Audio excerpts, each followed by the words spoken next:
এরপর 31 দাগের প্রশ্নটি হলো F x equal two 1/x⁻² x² এর চরম মান, অর্থাৎ আমাকে ম্যাক্সিমাম বা এক্সট্রিম ভ্যালু নির্ণয় করতে হবে এফ এক্সের। আমি প্রথমে এফ এক্স যেটি দেওয়া আছে সেটির উভয় পক্ষে লগ নেব। কেন লগ নেব না, যেহেতু আমি দেখতে পাচ্ছি 1/x⁻² x² আছে, অর্থাৎ এক্ষেত্রে 1/x এর পাওয়ারেও একটা ফাংশন আছে এক্সের। এরকম যখন অঙ্ক থাকবে তখন আমরা প্রথমেই উভয় পক্ষে লগ নিয়ে নেব। তাহলে উভয় পক্ষে লগ নিলে আমার বাঁ দিকে ছিল এফ এক্স, তাহলে আমরা লিখব log f x equal to, ডান দিকটাতে লগ নিলে আমরা লিখব লগ অফ 1/x⁻² x²। তোমরা ইচ্ছা করলে এখানে বেসটা ই নিতে পারো, আবার না নিলেও পারো। নেক্সট লাইনে আমরা লিখছি ইকুয়াল টু, দেখো লগের নিয়ম অনুযায়ী এই 2x² টার্মটি আগে চলে আসবে, 2x² into log 1/x equal to 2x² into log 1/x। আমরা জানি log a/b equal to log a minus log b। তাহলে এখানে আছে লগ 1/x, এখানে a মানে হচ্ছে 1 আর b মানে হচ্ছে x, তাহলে লগ 1/x এর ফর্মুলা আমরা লিখতে পারবো লগ 1 মাইনাস লগ x। আমরা জানি লগ 1 এর ভ্যালু হচ্ছে 0, তাহলে নেক্সট লাইনে আমরা লিখতে পারবো 2x² into 0 minus log x।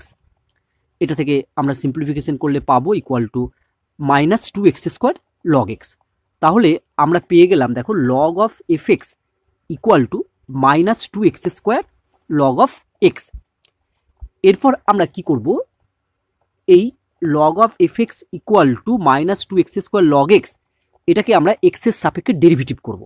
ঠিক আছে, যেহেতু এক্ষেত্রে আমরা ম্যাক্সিমাম অর্থাৎ চরম মান নির্ণয় করছি, তাই লেফট হ্যান্ড সাইডের ডেরিভেটিভটি কিন্তু আমি কখনোই করব না। লেফট হ্যান্ড সাইডে শুধু ডিডিএক্স দিয়ে আমরা লিখে দেবো ddx of log f x, কিন্তু রাইট হ্যান্ড সাইডের ডেরিভেটিভটি আমরা করব। তাহলে মনে রাখবে, চরম অবম এর মান নির্ণয়ের ক্ষেত্রে তুমি যদি উভয় পক্ষে লগ নাও তাহলে বাঁ দিকে কখনো ডেরিভেটিভটি পূরণ করবে না, মানে সম্পূর্ণ করবে না, শুধু ডিডিএক্স লিখে বাঁ দিকটা রেখে দেবে, ডান দিকের ডেরিভেটিভ তোমরা ক্যালকুলেশন করবে।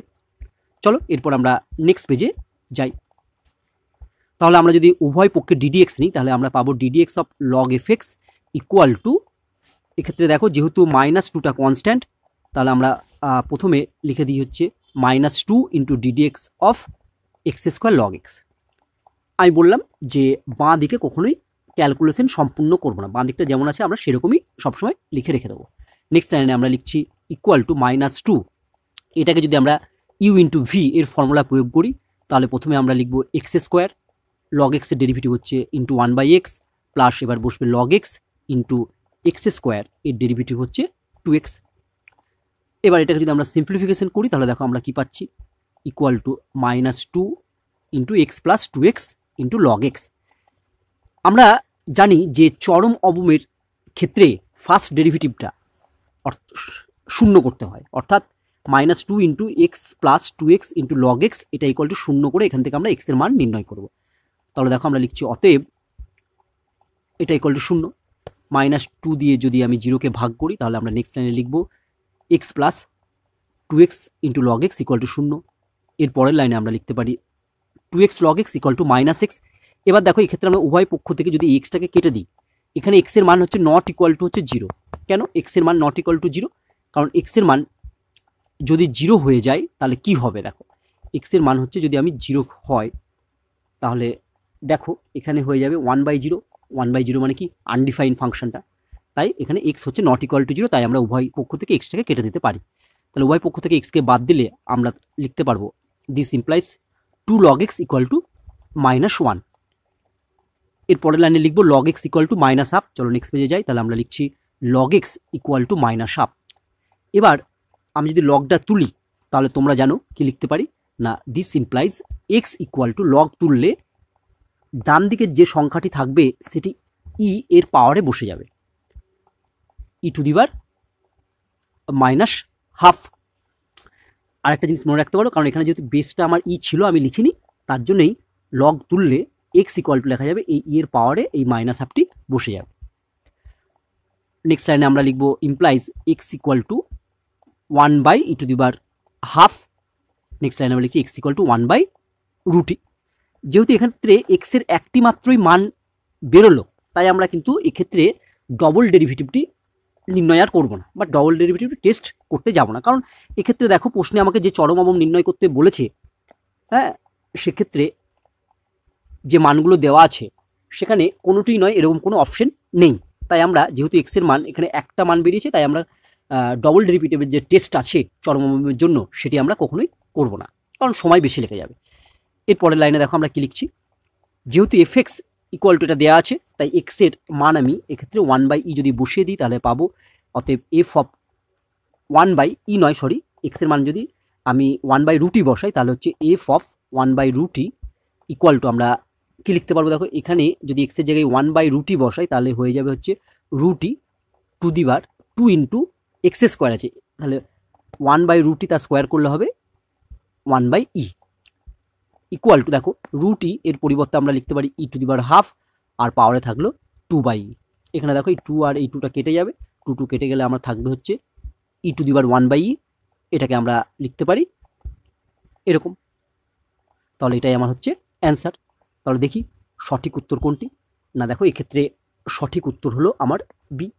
তোমরা পারলে এই অঙ্কটির উত্তরটা মনে রাখবে, কারণ পরীক্ষার হলে এত বড় অঙ্ক করতে যাওয়ার সময় সাপেক্ষ। এরপর 32 দাগের সমস্যাটি হলো, ধরা যাক y = fx অপেক্ষকের সংজ্ঞার অঞ্চলে x = c একটি বিন্দু এবং x = c বিন্দুতে, বা বলতে পারো at the point x = c তে y = fx এর ফার্স্ট ডেরিভেটিভ অর্থাৎ f', সেকেন্ড ডেরিভেটিভ অর্থাৎ f', এইভাবে কন্টিনিউ চলতে থাকছে। দেখো ইকুয়াল টু ডট ডট দেওয়া আছে, মানে কন্টিনিউ চলতে থাকছে, অর্থাৎ এরপরে অ্যাট দ্য পয়েন্ট সিতে এফএক্স এর থার্ড ডেরিভেটিভ, তারপরে ফোর্থ ডেরিভেটিভ, এইভাবে চলতে থাকবে। কতদূর পর্যন্ত যাবে না n-1th ডেরিভেটিভ পর্যন্ত প্রত্যেকটির মান হচ্ছে 0, এবং অ্যাট দ্য পয়েন্ট সিতে এফএক্স এর nth ডেরিভেটিভ এর মান হচ্ছে নট ইকুয়াল টু 0, যেখানে n হচ্ছে অর্ডার অফ দ্য ডেরিভেটিভ। তাহলে x = c বিন্দুতে x এর অবম মান থাকবে যখন নিচের যে চারটে বিকল্প আছে তার মধ্যে কোনটি হবে আমাদের নির্ণয় করতে হবে। এই প্রশ্নের উত্তর করার পূর্বে আমরা একটি থিওরি পড়ে নেব। দেখো এক্ষেত্রে থিওরিটি কি হবে না, যদি এইরকম কন্ডিশনগুলো থাকে সেক্ষেত্রে x = c বিন্দুতে x এর অবম মান থাকবে যদি if n is an even number, অর্থাৎ n একটি যুগ্ম সংখ্যা হয়, অ্যান্ড এবং অ্যাট দ্য পয়েন্ট সিতে nth ডেরিভেটিভ এর মান হবে 0 থেকে বড়।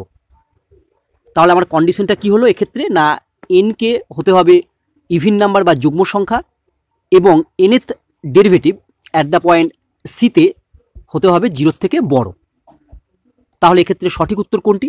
দেখো এক্ষেত্রে সঠিক উত্তর হবে সি, n যুগ্ম এবং nth derivative at the point সিতে হচ্ছে >0।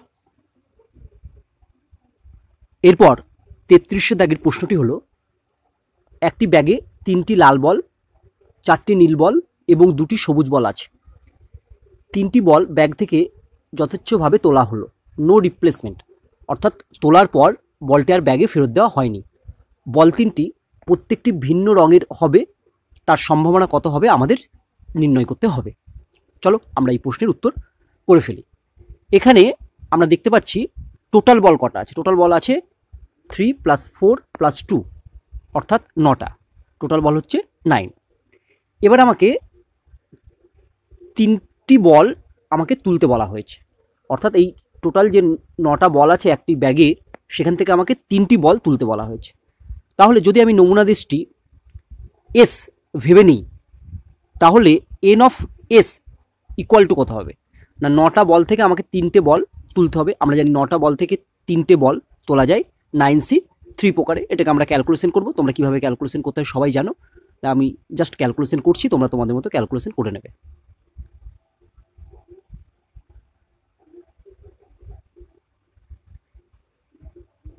তাহলে 9c3 এর মান আমরা পেয়ে গেলাম 84। এবার দেখো আমাদের কি নির্ণয় করতে বলেছে। বলেছে যে তিনটে বল আমরা তুললাম, সেই বল তিনটি প্রত্যেকটি ডিফারেন্ট কালারের হবে। আমি ধরে নিচ্ছি যে ডিফারেন্ট কালারের বল তিনটি হওয়ার ঘটনা হচ্ছে এ।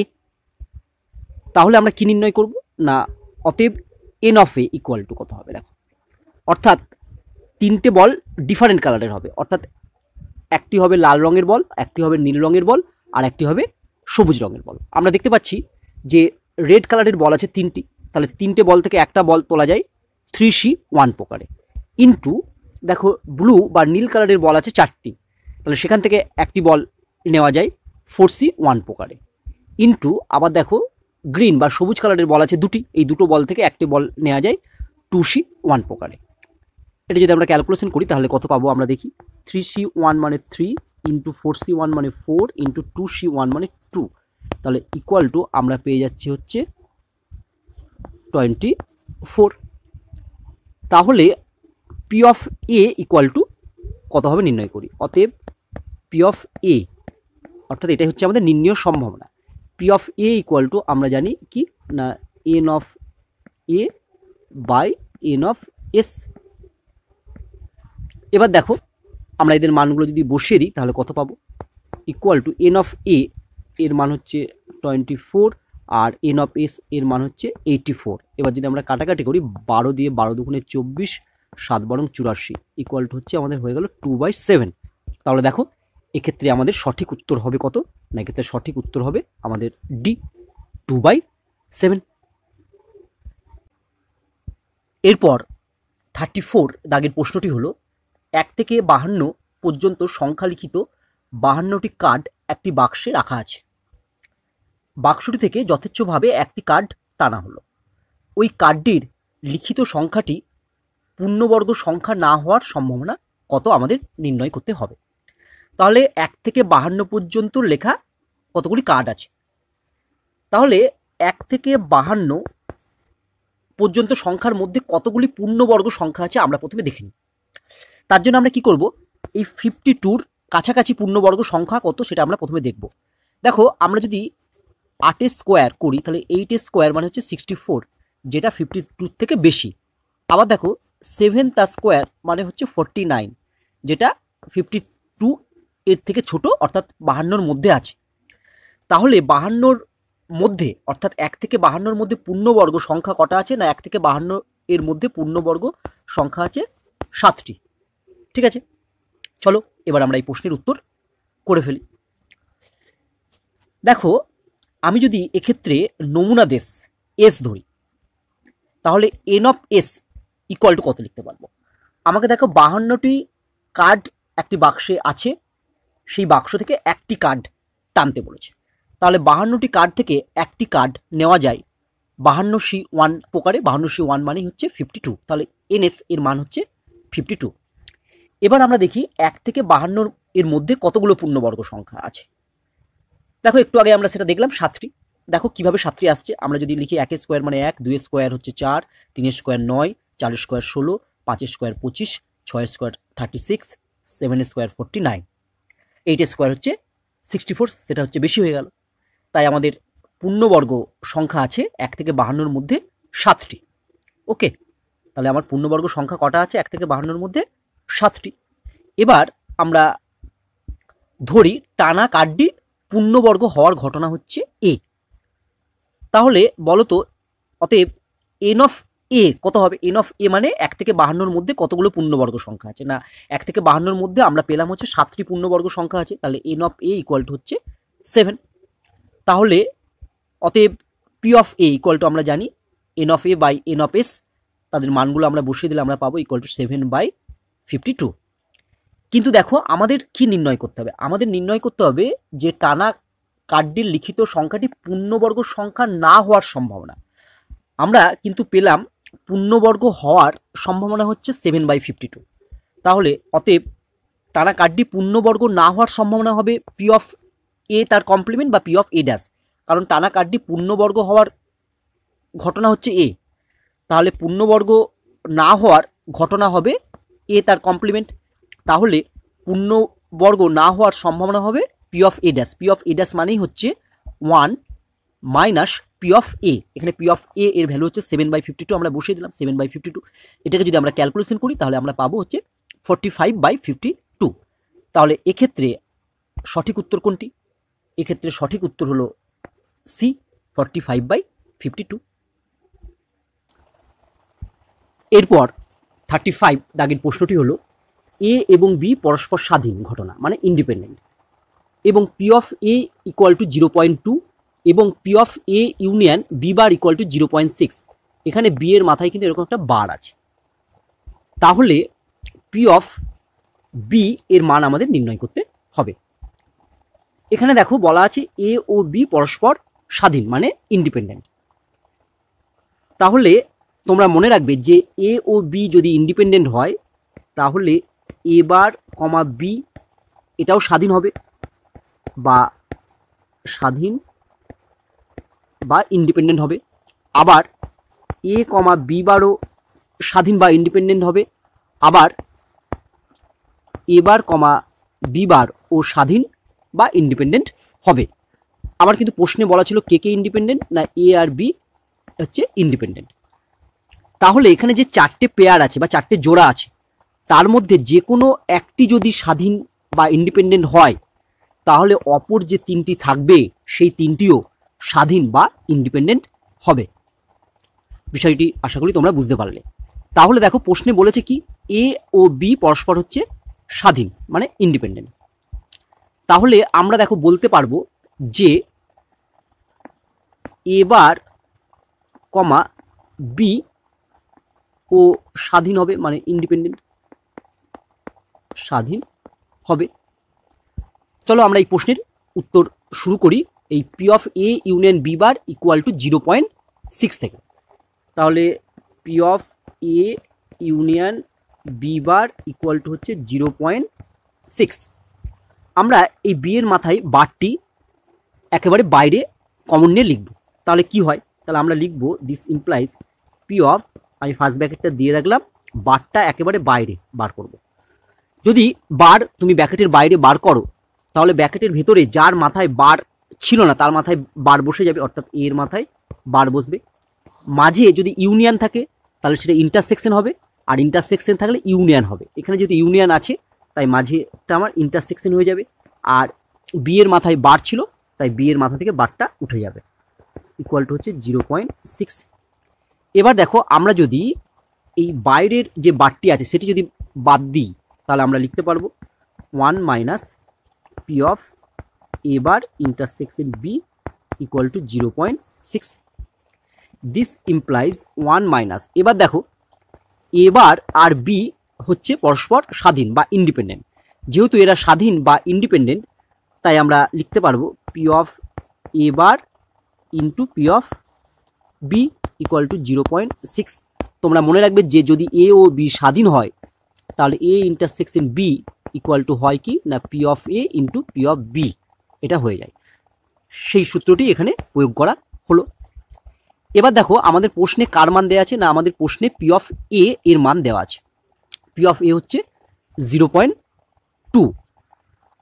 তাহলে এক্ষেত্রে দেখো আমরা লিখতে পারি দিস ইমপ্লাইজ, আমরা করছি কি 1 মাইনাস 0.6 ইকুয়াল টু হচ্ছে P of A bar into P of B লিখলাম।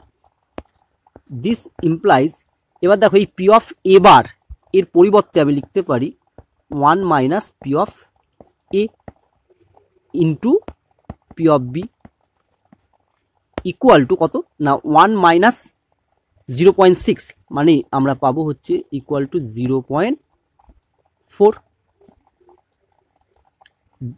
This implies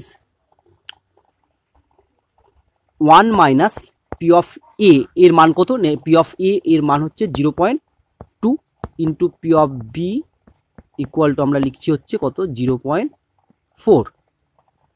this implies P of B equal to আমরা লিখতে পারবো কত না 0.4 বাই 1 মাইনাস 0.2, 1 মাইনাস 0.2 মানে হচ্ছে 0.8।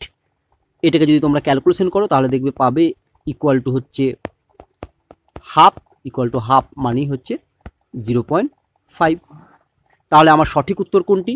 তাহলে এক্ষেত্রে আমার সঠিক উত্তর হচ্ছে এ 0.5। এরপর 36 দাগের প্রশ্নটি হলো, একটি পরীক্ষায় এ ও বি এর ফেল করার সম্ভাবনা যথাক্রমে 0.3 এবং 0.2, অর্থাৎ এ এর ফেল করার সম্ভাবনা হচ্ছে 0.3 আর বি এর ফেল করার সম্ভাবনা হচ্ছে 0.2। তাহলে আমাদের কি নির্ণয় করতে হবে? না, নির্ণয় করতে হবে এ অথবা বি যে কোনো একজনের ফেল করার সম্ভাবনা কত হবে। চলো আমরা এই প্রশ্নের উত্তর করে ফেলি। দেখো এখানে এ এর ফেল করার সম্ভাবনা হচ্ছে 0.3, তাহলে আমরা বলতে পারি P of A equal to 0.3। একইভাবে P of B equal to 0.2।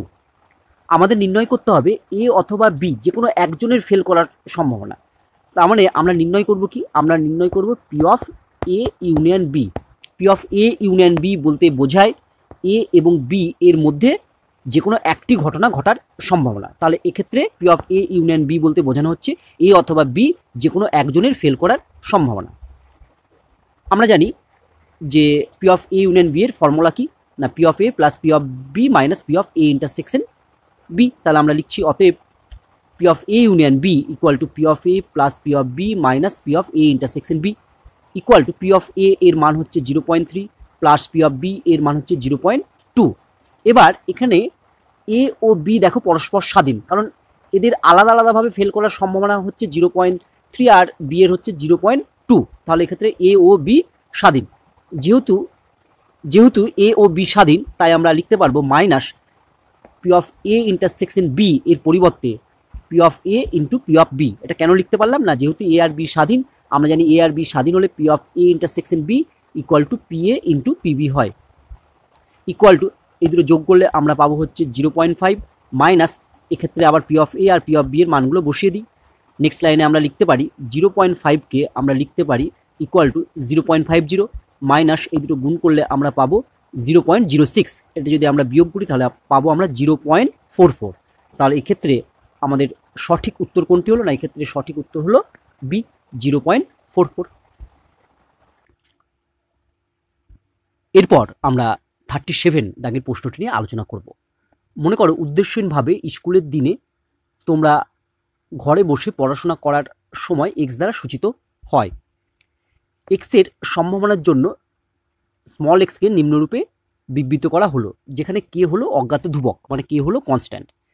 P of x equal two x একটা সম্ভাবনা বিভাজন এর ছক দেওয়া আছে, যেখানে এক্সের বিভিন্ন মানগুলো আমার দেওয়া আছে।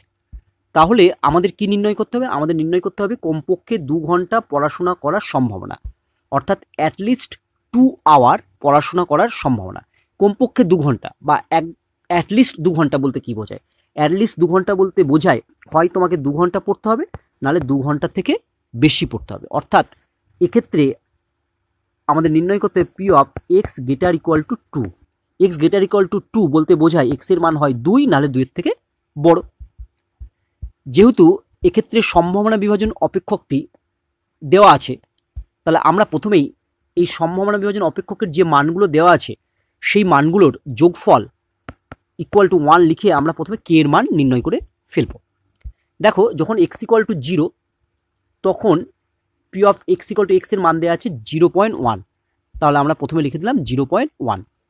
এবার দেখো যখন এক্স ইকুয়াল টু 1 তখন P of x equal two x এর মান হচ্ছে কে এক্স। তাহলে যেহেতু এখানে এক্স ইকুয়াল টু 1, তাহলে কে এক্স এর মধ্যে যদি আমি এক্স এর মান 1 বসাই তাহলে আমরা পাবো কত? কে। তাহলে এক্স ইকুয়াল টু 1 হলে কে এক্স এর মান হবে কে, তার জন্য আমরা পরে লিখছি প্লাস কে। এবার দেখো যখন এক্স ইকুয়াল টু 2 হবে, ঠিক আছে, যখন এক্স ইকুয়াল টু 2 তখন কে এক্স এখানে যদি 2 বসাই তাহলে আমরা পাবো 2কে, তারপরে আমরা লিখছি হচ্ছে প্লাস 2কে।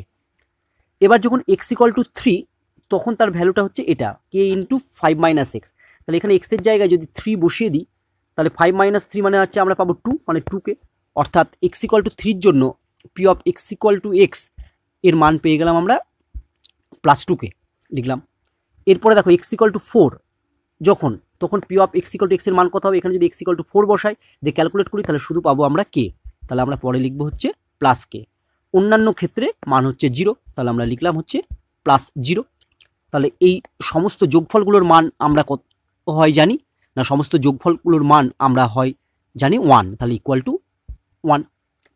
এবার দেখো এই কেগুলো যদি আমরা সব যোগ করি তাহলে আমরা লিখতে পাচ্ছি implies 6k equal to 1 minus এই 0.1। দিস ইমপ্লাইজ, তাহলে আমরা লিখতে পারবো কে ইকুয়াল টু 1 মাইনাস 0.1 মানেই হচ্ছে 0.9/6। এটাকে যদি সিম্পলিফিকেশন করি তাহলে আমরা পাবো ফাইনালি, দেখো এটা হচ্ছে 3 3 9 আর এটা হচ্ছে 3 2 6, তাহলে ইকুয়াল টু আমরা পাবো হচ্ছে 3/20। তাহলে আমাদের কি নির্ণয় করতে হবে? আমাদের নির্ণয় করতে হবে কি না, অতএব P of x greater equal to 2 এটা নির্ণয় করতে হবে। P of x greater equal to 2 মানে কি হতে পারে? এক্সের ভ্যালু হচ্ছে P of x equal two 2 হতে পারে। আবার দেখো 2 এর থেকে যদি বড় লিখি তাহলে হচ্ছে P of x equal two 3 হতে পারে, প্লাস আর একটা কি মান আছে, যদি 4 হয় তাহলে হচ্ছে P of x equal two 4 হতে পারে। দেখো এর বেশি আর লেখা যাবে না, P of x equal two 5 লেখা যাবে না, কেন? কারণ এখানে 5 মানটা নেই, বা P of x equal two 5 মানে কার মধ্যে পড়ছে? অন্যান্য ক্ষেত্রে পড়ছে, তাহলে অন্যান্য ক্ষেত্রে ভ্যালুটা কত? 0, তাহলে P of x equal two 5 এর ভ্যালু হচ্ছে 0, P of x equal two 6 এর ভ্যালু হচ্ছে 0, তাই ওগুলো আমরা আর লিখলাম না, কারণ P of x equal two 4 পর্যন্তই আমার মান জানা আছে। বাকি যে মানগুলো মানে 4 এর থেকে বেশি হলে তার জন্য মানগুলো কত হবে না, এখানে দেওয়া আছে দেখো মানগুলো হচ্ছে 0, তাই বাকিগুলো আমরা আর লিখলাম না। এবার দেখো P of x equal two 2, P of x equal two 2 কোথায় আছে? এখানে আছে, আর এখানে আছে কে এক্স, তাহলে এখানে এক্স এর মান 2 বসালে আমরা পাবো কত? এক্স এর মান 2 বসালে আমরা পাবো হচ্ছে 2k, তাহলে P of x equal two 2 এর জন্য আমরা লিখলাম হচ্ছে 2k, plus P of x equal two 3 এর জন্য কত লিখবো? দেখো 3 আছে এখানে, তাহলে এখানে যদি 3 বসাই এক্স এর মান, তাহলে 5 মাইনাস 3 মানে 2 ইন্টু কে মানে হচ্ছে 2k। তাহলে দেখো P of x equal two 3 এর জন্য আমরা পাবো হচ্ছে 2k, plus P of x equal two 4, দেখো P of x equal two 4 কোথায় আছে? P of x equal two 4 এখানে আছে, তাহলে এই ক্ষেত্রে যদি আমরা এক্স এর মান 4 বসাই তাহলে 5 মাইনাস 4 ইন্টু কে মানে আমরা পাবো শুধু হচ্ছে কে, তাহলে প্লাস কে, তাহলে ইকুয়াল টু আমরা এগুলো যোগ করলে পেয়ে যাব হচ্ছে 5k equal to 5 into k এর মান কত পেয়েছিলাম? দেখো আমরা আগে কে এর মান পেয়েছিলাম 3/20, তাহলে এখানে লিখে দিচ্ছি 3/20, কাটাকাটি করলে 5 4 20 ইকুয়াল টু আমরা পেলাম হচ্ছে 3/4। এবার দেখো একে যদি ক্যালকুলেশন করো তাহলে 3/4 মানেই আমরা পাবো 0.75, তাহলে এক্ষেত্রে সঠিক উত্তর হলো আমার এ 0.75। এরপর আমরা 38 দাগের প্রশ্নটি নিয়ে আলোচনা করব। তোমরা দেখো 38 দাগের প্রশ্নটি 37 দাগের প্রশ্নের সঙ্গে সেম, শুধু উত্তরটি আলাদা চাওয়া হয়েছে। উত্তরটি কি চাওয়া হয়েছে? ঠিক 2 ঘন্টা পড়াশোনা করার সম্ভাবনা আমাদের নির্ণয় করতে হবে, অর্থাৎ অ্যাকচুয়াল 2 আওয়ার্স পড়াশোনা করার সম্ভাবনা আমাদের বা প্রবাবিলিটি নির্ণয় করতে হবে। চলো আমরা এই প্রশ্নের উত্তর করে ফেলি। দেখো আগের প্রশ্নে যেভাবে আমরা কে এর মান নির্ণয় করেছিলাম সেই একইভাবে কে এর মান আমরা নির্ণয় করে ফেলবো। এক্ষেত্রে কে ইকুয়াল টু পাবো কত? 3/20, আমরা আগেও পেয়েছিলাম, দেখে নেবে 37 দাগের অঙ্কের ক্ষেত্রে কে ইকুয়াল টু 3/20 পেয়েছিলাম। তাহলে আমাদের নির্ণয় করতে হবে কি? ঠিক 2 ঘন্টা পড়াশোনা করার সম্ভাবনা, অর্থাৎ P of x equal two 2 মানে বোঝায় যে ঠিক 2 ঘন্টা পড়াশোনা করার সম্ভাবনা। এবার দেখো এক্স এর মান যদি 2 হয় তখন P of x equal two x হচ্ছে কে এক্স। এবার এই কে এক্সে যদি এক্স এর মান আমরা 2 বসিয়ে দিই তাহলে আমরা কত পাবো? তাহলে আমরা পাবো 2k, তাহলে আমরা লিখবো ইকুয়াল টু 2k। এবার যদি এখানে আমরা কে এর মান বসিয়ে দিই, কে এর মান হচ্ছে 2 ইন্টু কে এর মান হচ্ছে 3/20, এটাকে যদি আমরা কাটাকাটি করি 2 10 20, তাহলে আমরা পেলাম ইকুয়াল টু হচ্ছে 3/10, 3/10 মানেই হচ্ছে 0.3, এটাই আমার সঠিক উত্তর। তাহলে এক্ষেত্রে সঠিক উত্তর হলো সি 0.3। এরপর 39 দাগের প্রশ্নটি হলো একটি বাক্সে 15টি সবুজ বল অর্থাৎ 15 গ্রিন বল এবং 10টি হলুদ বল অর্থাৎ 10 ইয়েলো বল আছে। যদি যথেচ্ছভাবে 10টি বল একটি একটি করে তুলে প্রতিস্থাপন করা হয় তবে সবুজ বল তোলার ভেদমান কত হবে আমাদের নির্ণয় করতে হবে। অর্থাৎ এখানে সবুজ বল তোলার ভ্যারিয়েন্স আমাদের নির্ণয় করতে হবে। এই প্রশ্নের উত্তর খুব সহজে করতে গেলে দ্বিপদ বিভাজন বা বাইনোমিয়াল ডিস্ট্রিবিউশন অধ্যায়ে এর সূত্র প্রয়োগ করলে খুব সহজেই করা যাবে। দেখো সূত্রটিও খুব সহজ, আমি প্রথমে সূত্রটি একটু বলে দিই। নোট, ভেদমান বা যাকে আমরা ইংরেজিতে বলি ভ্যারিয়েন্স, সংক্ষেপে বলি ভার, ইকুয়াল টু ফর্মুলাটি হলো N into P into Q. এখানে এন মানে কি বোঝাচ্ছে? এখানে এন হলো টোটাল বল, মানে যটা বল আমাকে তুলতে বলছে সেটা। যেমন এখানে এন বলতে বোঝানো হচ্ছে 10, 10টি বল, একটি একটি করে আমাকে কটে বল তুলতে বলেছে? 10টি বল তুলতে বলেছে, ঠিক আছে। তাহলে এখানে এন হলো 10। এবার দেখো তারপর আমাকে কার ভেদমান নির্ণয় করতে বলেছে? সবুজ বল তোলার ভেদমান। তাহলে এক্ষেত্রে পি হলো একটি সবুজ বল তোলার সম্ভাবনা, বা বলতে পারো পি হলো সাকসেস, অর্থাৎ যেটা নির্ণয় করতে বলেছে সেটা হলো পি, ঠিক আছে। মানে আমরা বলবো যে একটি সবুজ বল তোলার সম্ভাবনা হচ্ছে পি। তাহলে পি হচ্ছে এখানে হচ্ছে একটি সবুজ বল তোলার সম্ভাবনা। তাহলে কিউ কি হবে? না, এক্ষেত্রে কিউ হলো একটি সবুজ বল না তোলার সম্ভাবনা, অর্থাৎ ফেলিওরটা। তাহলে আমরা এক্ষেত্রে বলতে পারবো যে অ্যান্ড কিউ ইকুয়াল টু, যেহেতু কিউ হচ্ছে একটি সবুজ বল না তোলার সম্ভাবনা বা ফেলিওর, তাহলে এটা হবে 1 মাইনাস পি। আরেকটি বিষয় এখানে মনে রাখবে, অতএব এসডি বা স্ট্যান্ডার্ড ডেভিয়েশন, স্ট্যান্ডার্ড ডেভিয়েশন হলো রুট ওভার হচ্ছে ভার বা ভেদমানের রুট। যেহেতু এক্ষেত্রে আমরা ভেদমান এনপি কিউ পেয়েছি, তাই আমরা লিখবো equal to root NP Q. Okay, চলো এবার আমরা এই প্রশ্নের উত্তর করে ফেলি। দেখো এক্ষেত্রে আমার এন কত? এক্ষেত্রে আমার এন হচ্ছে 10। আচ্ছা, পি, পি মানে কত? না, পি হচ্ছে একটি সবুজ বল তোলার সম্ভাবনা। তাহলে এখানে টোটাল বল বাক্সে কতগুলো আছে? টোটাল বল আছে 10টা প্লাস 15টা, বা 15টা প্লাস 10টা মানে হচ্ছে 25টা। তাহলে এখানে টোটাল বল হচ্ছে আমার 25টা। এবার আমাকে কি বলেছে? না, একটি সবুজ বল তোলার সম্ভাবনা কত? পি। তাহলে কটা সবুজ বল আছে? 15টা। 15টা সবুজ বল থেকে একটা সবুজ বল তোলা যায় 15C 1 প্রকারে, মানে 15 প্রকারে। তাহলে এটা কাটাকাটি করলে কত হবে? 5 3 15, 5 5 25, তাহলে ইকুয়াল টু হচ্ছে 3/5। তাহলে আমার কিউ ইকুয়াল টু হবে 1 মাইনাস পি, মানে 1 মাইনাস 3/5 ইকুয়াল টু, ক্যালকুলেশন করলে আমরা পাবো হচ্ছে 2/5। তাহলে অতএব আমরা বার করে ফেলি ভেদমান বা ভার, ভার ইকুয়াল টু, ফর্মুলাটা কি? না, ভার ইকুয়াল টু হচ্ছে এনপি কিউ। তাহলে ইকুয়াল টু এন হচ্ছে 10, পি হচ্ছে কত? 3/5, আর কিউ হচ্ছে 2/5। এবার যদি কাটাকাটি করি আমরা, দেখো 5 দুগুণে 10, তাহলে ইকুয়াল টু হচ্ছে আমরা পেলাম হচ্ছে 3 দুগুণে 6, 6 দুগুণে 12/5। তাহলে এক্ষেত্রে সঠিক উত্তর হলো আমার ডি, 12/5। এরপর এই সেটের লাস্ট প্রশ্নটি হলো 40 দাগের প্রশ্ন। প্রশ্নটি হলো এক্স একটি সমসম্ভব চলক, অর্থাৎ এক্স হচ্ছে একটি র্যান্ডম ভেরিয়েবল এবং এ ও বি হচ্ছে কনস্ট্যান্ট অর্থাৎ ধ্রুবক। তাহলে ভার এক্স প্লাস বি বাই এ এর মান কত হবে আমাদের নির্ণয় করতে হবে। খুব সহজ একটি প্রশ্ন। আমি প্রথমে প্রশ্নটি লিখে ফেলি, var X plus B by A equal to, আমরা কি লিখতে পারবো? ইকুয়াল টু, দেখো লিখবো ভার, আমরা যদি এ দিয়ে ডিভাইড করি তাহলে আমরা পাবো হচ্ছে X by A plus B by A. এখানে দেখতে পাচ্ছি বি বাই এ হলো একটি ধ্রুবক পদ। আমরা জানি ভ্যারিয়েন্সের মানের উপর ধ্রুবক পদ কোনো প্রভাব বিস্তার করে না।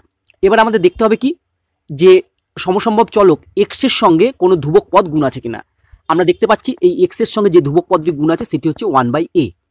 সমসম্ভব চলকের সাথে যে ধ্রুবক পদটি গুণ থাকে সেটি যখন ভ্যারিয়েন্সের বাইরে বার করা হয় সেটি স্কোয়ার হিসাবে বেরোয়, অর্থাৎ এই 1/a টার্মটি ভ্যারিয়েন্সের বাইরে বেরোলে হবে 1/a যা ছিল পুরোটার স্কোয়ার ইন্টু ভার অফ সমসম্ভব চলক হচ্ছে এক্স। আর ধ্রুবক পদের জন্য যেহেতু ভ্যারিয়েন্সের মান নির্ভর করে না, তাই সেটা পরে লিখবো আমরা +0। তাহলে আমাদের ফাইনাল উত্তর হয়ে গেল ইকুয়াল টু 1/a² ইন্টু ভার এক্স। তাহলে দেখি এখানে সঠিক উত্তর কোনটি।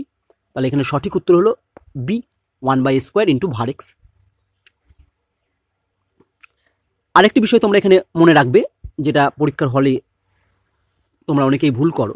যদি এরকম দিত, ধরো var -4x + 3, তাহলে এর উত্তর কত হতো? দেখো এক্ষেত্রে এক্স চলকের সঙ্গে -4 হচ্ছে গুণ আছে, তাহলে -4 বাইরে বেরোলে হবে কত? -4 তার স্কোয়ার ইন্টু var x, 3 জন্য 0 সেটা লিখলাম না, তাহলে -4 তার স্কোয়ার মানে হচ্ছে 16 var x।